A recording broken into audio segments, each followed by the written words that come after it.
Hey everybody, welcome back to the KryptoMon YouTube channel. It's been a few days, and I didn't record anything over the weekend, but we've been having some massive price volatility, and we've been going down. But I wanted to take a look here at the charts and give y'all an update.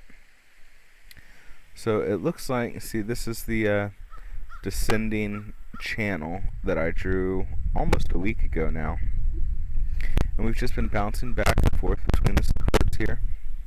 We did wick all the way down to this support, and we bounced back up, broke this one. We said we were going to hold it for support, and we failed.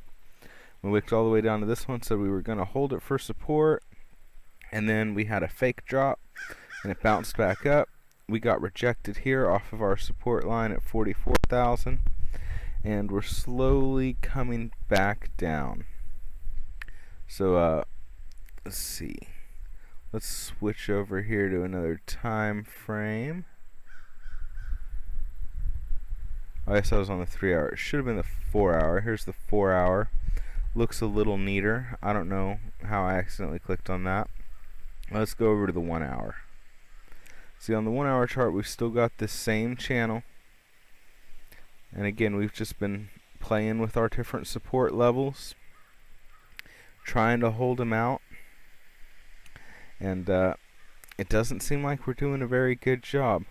We broke through this one twice, and it said it was support 3 times, 4 times. So this next time, I would like us to come down, bounce off of it here, maybe we would probably end up breaking it just a little bit and come back up, support, then back up, and I would love for us to break through right here and come back to the top side and get out of this freaking wedge we've got going on. But I really don't see it happening in the short term. Let's see. Let's check out the daily.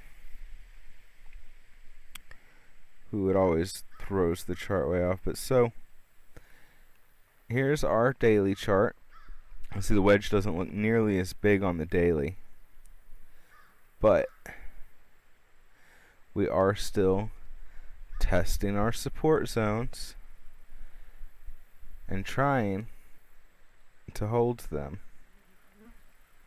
So right now we're trying to hold this support line, and if it breaks it, I see us going all the way down into the 30s before we get another hold that tries to bounce us back up. If we stay in this wedge and don't break it, I really don't see us going any lower than 37. But if we don't break out of this wedge, it'll last until November is what I've got here, before we hit this really strong support at $29,000, and then we could see a massive uptrend. But what I'm waiting on right now is for us to break out of this. The lower we go in this descending wedge, the better the buying opportunity it is.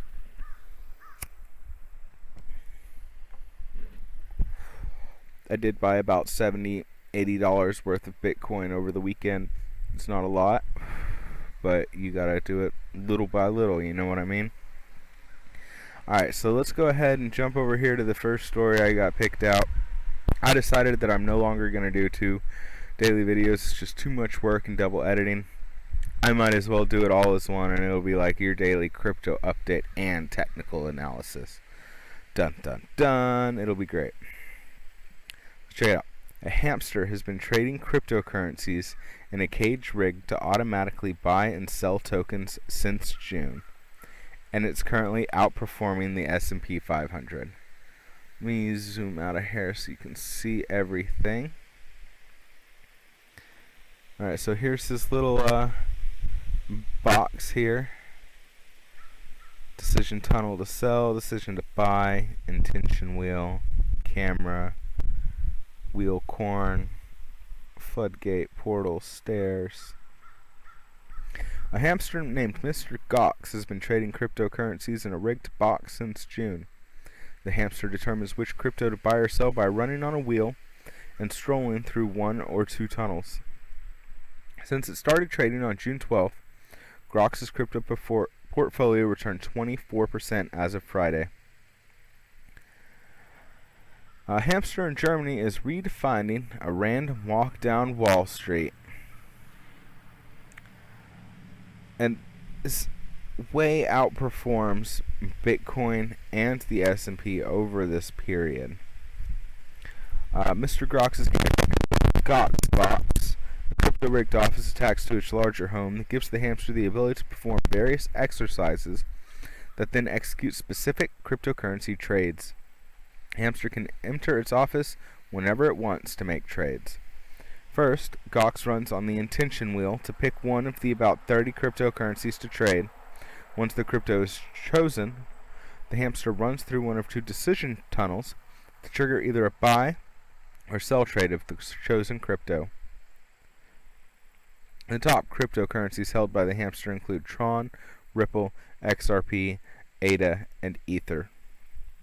Grox's portfolio was funded but with the euro equivalent of $390, according to a report from Protos. Mr. Grox's unidentified caretaker and business partner told Protos that the trades the hamster makes are automatically set to 20 euro increments. There are plans to give Mr. Grox more control and let him intentionally pick his buy amount if his interest in his channel keeps growing. Mr. Grox has so far generated profits of 77 euros as of Friday afternoon.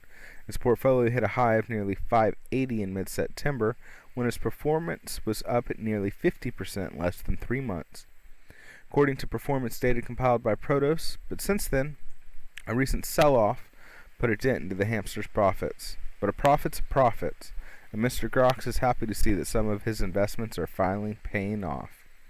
It's great, guys. If the hamster can do better than Wall Street brokers, think about how much better that we can do. Just food for thought. So Robinhood went down. A crypto trading app was hit by an outage. And these problems have been going on over and over, and you know what? They're not going to let me read this article, so we're going to skip it. And sorry, Robinhood, I don't use you anymore. You're a shit app. We don't have wallets yet. We're not actually buying coins. If anybody is selling a security of a cryptocurrency, it's Robinhood. Alright. Crypto guru goes on trial for allegedly advising North Korea. Virgil Griffith is charged with conspiring to violate a federal law prohibiting U.S. citizens from exporting technology to the communist country. He's set to begin trial on Monday on a charge that he violated the U.S. law by traveling to North Korea to give a presentation on how to use blockchain technology to launder money and evade sanctions. Virgil, a former senior researcher for the Ethereum Foundation, was arrested in November 2019 after attending a conference in Pyongyang earlier in the year. A federal grand jury convened by the U.S. Attorney's Office for the Southern District of New York indicated Mr. Griffith allegedly conspiring to violate the International Emergency Economic Powers Act, which prohibits U.S. citizens from exporting goods, services, or technology to North Korea. He will now face up to 20 years in prison. While prosecutors say Mr. Griffith provided valuable information at the conference, his lawyers said in filings that he didn't violate the law because he didn't provide any service to North Korea. Mr. Griffith, who has a doctorate from the California Institute of Technology in computational and neural systems and has frequently spoken on panels about blockchain technology, gave a talk to about 100 people at the Pyongyang conference, providing basic information that could be found on the internet by anybody, according to his lawyers. As such, his talk was protected by the First Amendment, lawyers say. It'll be interesting to see what goes on here. I really don't think he should be prosecuted for this, in my opinion. As he said, everything to do with blockchain's free on the internet. Shit's open source for the most part anyway. You could go and make your own. I mean, the first few were just clones of Bitcoin. Changed a few key values in the code, and there it goes. Before his arrest, Mr. Griffith told a Federal Bureau of Investigation agent that the North Korean government approved his presentation's topic in advance to the conference, according to the complaint. He also told the investigator that Bitcoin could make North Korea virtually independent from the global banking system, prosecutors said. So they're worried that they're going to lose their stranglehold on North Korea if they adopt Bitcoin, because then they can trade with anybody and everybody, and none of their sanctions matter because I can just pay you directly in Bitcoin. It takes out the middleman. Ta-da! Simplex partners with the highly anticipated crypto game KryptoMon, the institution's first ever NFT gaming partnership.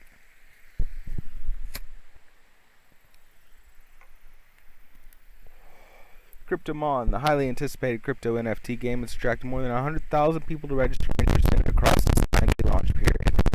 Has announced that it partnered with the EU licensed financial institution Simplex, and it will be the institution's first ever NFT gaming partnership, with plans to make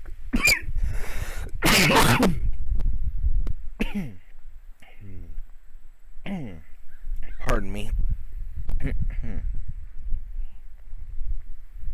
Some good smoke.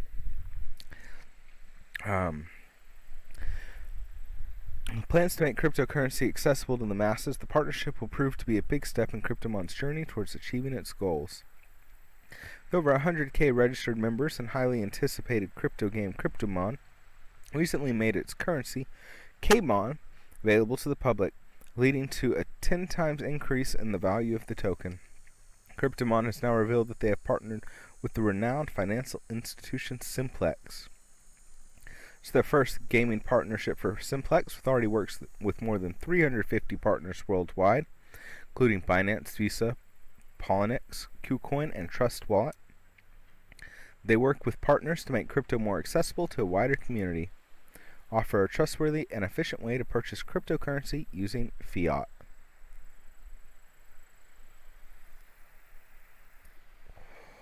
Well, the process for joining KryptoMon and buying the cryptocurrency involves a lengthy 8-step process. This partnership will drastically change the way users can access the platform and KMon. By partnering with Simplex, KryptoMon's process for purchasing KMon will be reduced to just 2 short, simple steps. Users download the KryptoMon game on their phone, which comes preloaded with a crypto wallet capable of storing KMon, and users input their credit, debit card numbers just like any other online purchase, and purchase KMon using their respective currency instantly. I think this is great. I'm a big fan of Pokemon myself, and NFT Pokemon is going to be awesome. KryptoMon.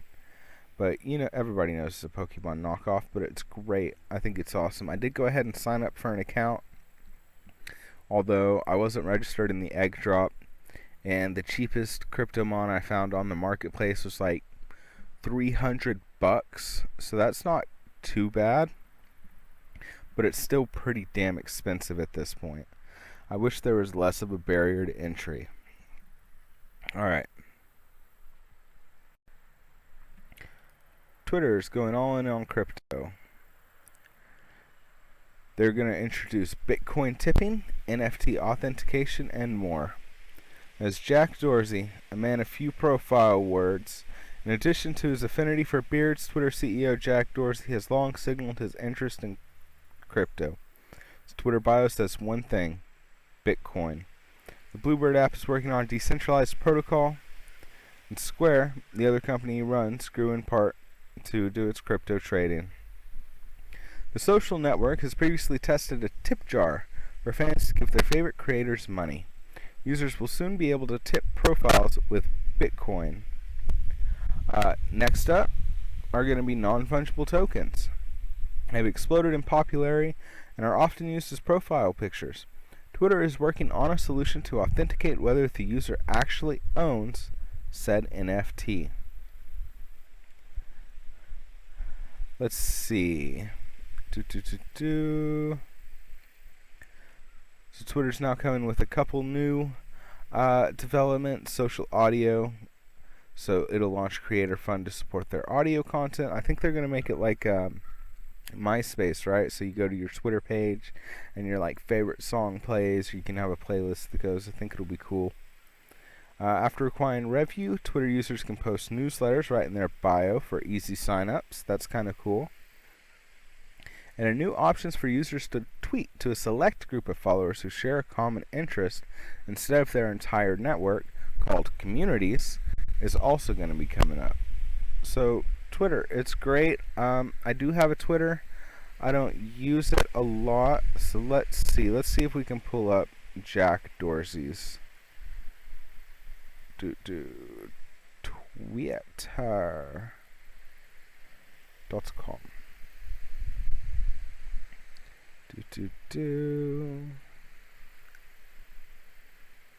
Let's see.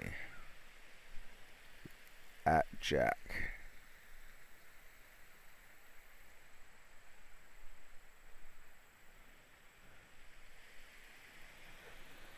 Here we go, and that's all it says. Bitcoin right there.